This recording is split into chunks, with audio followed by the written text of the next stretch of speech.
We have more breaking news coming in. Students, we are told, are holding a protest at the location while seeking accountability for these waterlogging deaths that have taken place, this tragedy that has taken place. And you can see the visuals. Early in the morning, the students are out and they are upset and angry. We have Prerit and Isha who are at the spot with us. We'll start with Prerit. Prerit, what are the students saying? What is their version of what happened? Because clearly they know the area, they know the waterlogging patterns. Who are they blaming? What are they saying? Prerit.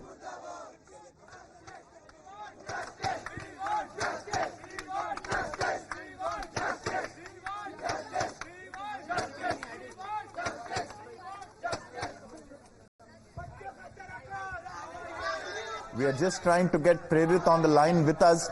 He is at the location where मौजूद हूँ।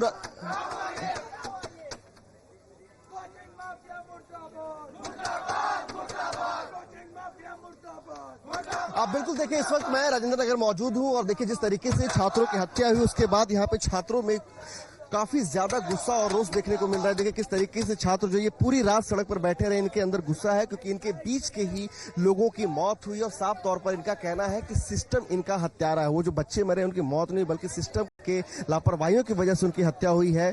क्योंकि जिस तरीके से ये लगातार जो है वो एमसीडी पे सवाल खड़े कर रहे हैं, ये लगातार दिल्ली सरकार पे सवाल खड़े कर रहे हैं। और ये देखिए किस तरीके से छात्रों का हुजूम जो है वो पहुंच रहा है यहाँ पे, क्योंकि ये पूरा इलाका जो है ये कोचिंग सेंटर का इलाका है और यहाँ पे तमाम जो छात्र हैं वो यहाँ पे यूपीएससी की तैयारी करने को आते हैं। और उसके बाद जिस तरीके से इनके बीच के छात्रों की मौत हुई है उसके बाद से कहीं ना कहीं सबके बीच में गुस्सा है और ये लगातार जो है लोगों को समझाने की कोशिश कर रहे हैं और ये बताने की कोशिश कर रहे हैं अभी can't speak anything. Only now stop a lot of media. तो क्या आप बात नहीं करेंगे तो आपकी बातें कैसे सुनिए? क्या डिमांड है आपके?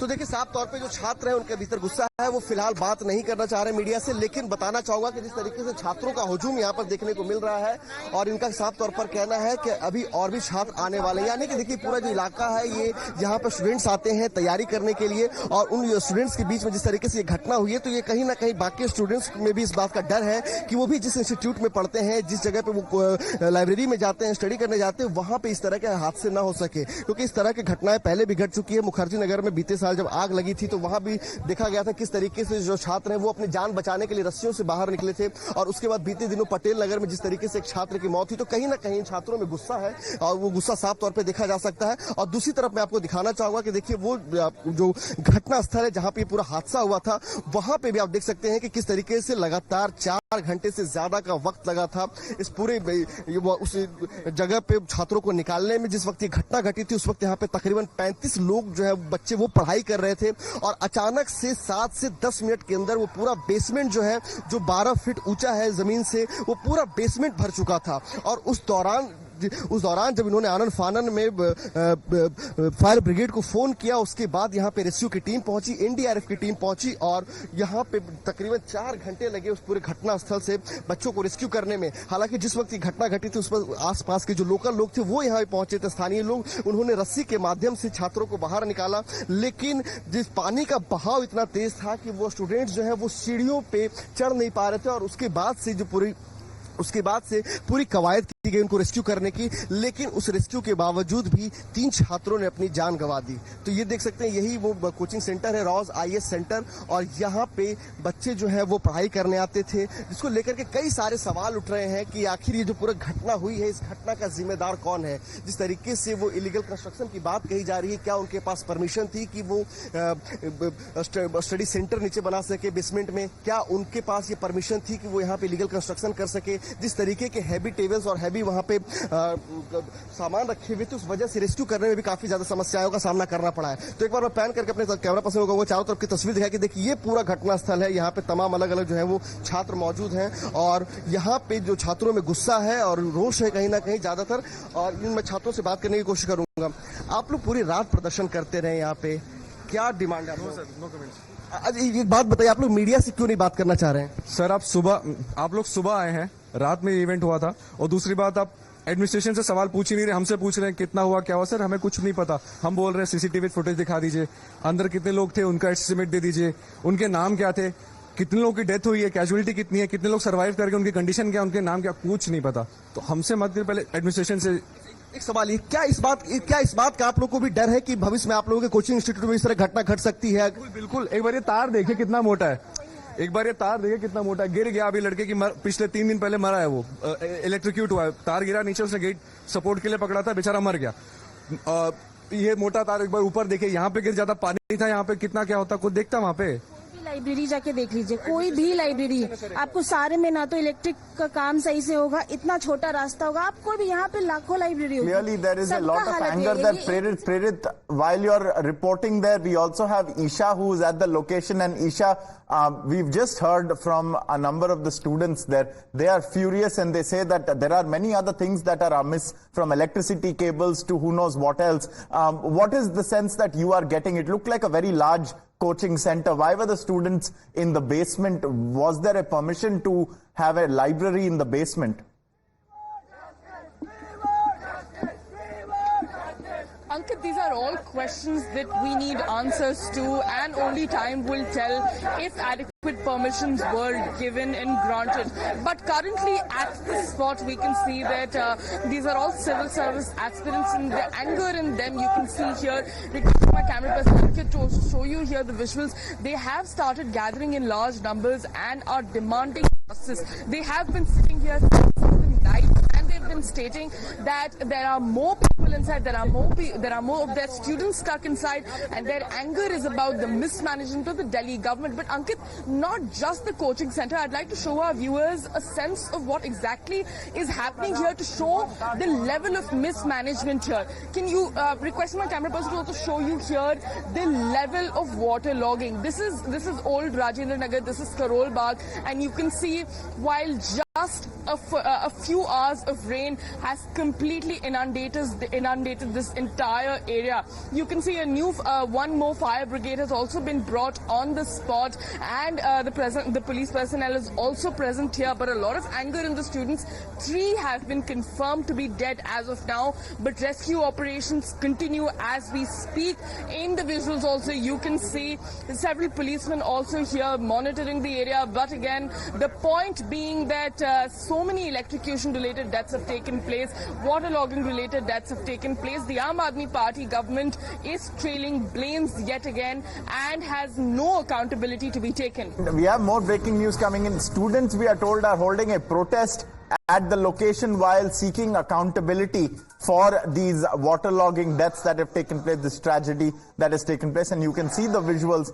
Early in the morning, the students are out and they are upset and angry. We have Prerit and Isha who are at the spot with us. We'll start with Prerit. Prerit, what are the students saying? What is their version of what happened? Because clearly they know the area, they know the waterlogging patterns. Who are they blaming? What are they saying? Prerit.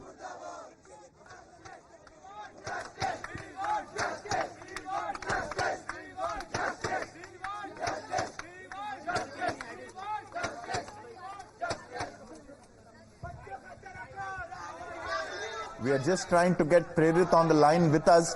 He is at the location where मौजूद हूँ।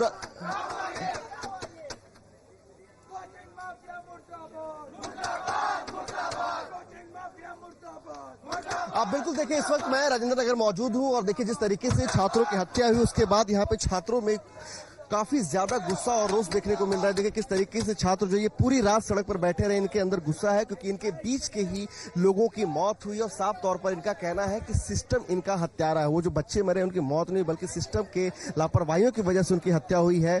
क्योंकि जिस तरीके से ये लगातार जो है वो एमसीडी पे सवाल खड़े कर रहे हैं, ये लगातार दिल्ली सरकार पे सवाल खड़े कर रहे हैं। और ये देखिए किस तरीके से छात्रों का हुजूम जो है वो पहुंच रहा है यहाँ पे, क्योंकि ये पूरा इलाका जो है ये कोचिंग सेंटर का इलाका है और यहाँ पे तमाम जो छात्र हैं वो यहाँ पे यूपीएससी की तैयारी करने आते हैं। और उसके बाद जिस तरीके से इनके बीच के छात्रों की मौत हुई है उसके बाद से कहीं ना कहीं सबके बीच में गुस्सा है और ये लगातार जो है लोगों के समझाने की कोशिश कर रहे हैं और ये बताने की कोशिश कर रहे हैं अभी can't speak anything. Only now stop a lot of media. तो क्या आप बात नहीं करेंगे तो आपकी बातें कैसे सुनिए? क्या डिमांड है आपके? तो देखिए साफ तौर पे जो छात्र हैं उनके भीतर गुस्सा है, वो फिलहाल बात नहीं करना चाह रहे मीडिया से, लेकिन बताना चाहूंगा कि जिस तरीके से छात्रों का हुजूम यहाँ पर देखने को मिल रहा है और इनका साफ तौर पर कहना है कि अभी और भी छात्र आने वाले हैं। यानी कि देखिए पूरा जो इलाका है ये जहाँ पर स्टूडेंट्स आते हैं तैयारी करने के लिए और उन स्टूडेंट्स के बीच में जिस तरीके से ये घटना हुई है तो ये कहीं ना कहीं बाकी स्टूडेंट्स में भी इस बात का डर है कि वो भी जिस इंस्टीट्यूट में पढ़ते हैं, जिस जगह पे वो लाइब्रेरी में जाते हैं, स्टडी करने जाते हैं, वहां पे इस तरह के हादसे ना हो सके, क्योंकि इस तरह की घटनाएं पहले भी घट चुकी है। मुखर्जी नगर में बीते साल जब आग लगी थी तो वहां भी देखा गया था किस तरीके से जो छात्र हैं वो अपनी जान बचाने के लिए रस्सियों से बाहर निकले थे और उसके बाद बीते दिनों पटेल नगर में जिस तरीके से एक छात्र की मौत हुई तो कहीं ना कहीं छात्रों में गुस्सा है और वो गुस्सा साफ तौर पर देखा जा सकता है। और दूसरी तरफ मैं आपको दिखाना चाहूंगा कि देखिए वो जो घटना स्थल है जहां पे पूरा हादसा हुआ था वहां पे भी आप देख सकते हैं कि किस तरीके से लगातार 4 घंटे से ज्यादा का वक्त लगा था इस पूरे उस जगह पे छात्रों को निकालने में। जिस वक्त ये घटना घटी थी उस वक्त यहाँ पे तकरीबन 35 लोग जो है बच्चे वो पढ़ाई कर रहे थे और अचानक से 7 से 10 मिनट के अंदर वो पूरा बेसमेंट जो है जो 12 फीट ऊंचा है जमीन से वो पूरा बेसमेंट भर चुका था। और उस दौरान जब इन्होंने आनन फानन में फायर ब्रिगेड को फोन किया उसके बाद यहाँ पे रेस्क्यू की टीम पहुंची, एनडीआरएफ की टीम पहुंची और यहाँ पे तकरीबन 4 घंटे लगे उस पूरे घटना स्थल से बच्चों को रेस्क्यू करने में। हालांकि जिस वक्त ये घटना घटी थी उस पर आसपास के जो लोकल लोग थे वो यहाँ पे पहुंचे थे, स्थानीय लोग, उन्होंने रस्सी के माध्यम से छात्रों को बाहर निकाला, लेकिन जिस पानी का बहाव इतना तेज था कि वो स्टूडेंट्स जो है वो सीढ़ियों पे चढ़ नहीं पा रहे थे और उसके बाद से पूरी कवायद की गई उनको रेस्क्यू करने की, लेकिन उस रेस्क्यू के बावजूद भी 3 छात्रों ने अपनी जान गंवा दी। तो ये देख सकते हैं यही वो कोचिंग सेंटर है, रॉज आईएएस सेंटर, और यहाँ पे बच्चे जो है वो पढ़ाई करने आते थे, जिसको लेकर के कई सारे सवाल उठ रहे हैं कि आखिर ये जो पूरा घटना हुई है इस घटना का जिम्मेदार कौन है। जिस तरीके से वो इलीगल कंस्ट्रक्शन की बात कही जा रही है, क्या उनके पास परमिशन थी कि वो स्टडी सेंटर नीचे बना सके बेसमेंट में, क्या उनके पास ये परमिशन थी कि वो यहाँ पे इलीगल कंस्ट्रक्शन कर सके। जिस तरीके के हैवी टेबल्स और हैवी वहाँ पे सामान रखे हुए थे उस वजह से रेस्क्यू करने में भी काफी ज्यादा समस्याओं का सामना करना पड़ा है। तो एक बार मैं पैन करके अपने कैमरा पर्सन को वो चारों तरफ की तस्वीर दिखाई कि देखिए ये पूरा घटना स्थल है, यहाँ पे तमाम अलग अलग जो है वो छात्र मौजूद हैं और यहाँ पे जो छात्रों में गुस्सा है और रोष है कहीं ना कहीं ज्यादातर, और मैं छात्रों से बात करने की कोशिश करूंगा। आप लोग पूरी रात प्रदर्शन करते रहे यहाँ पे, क्या डिमांड है?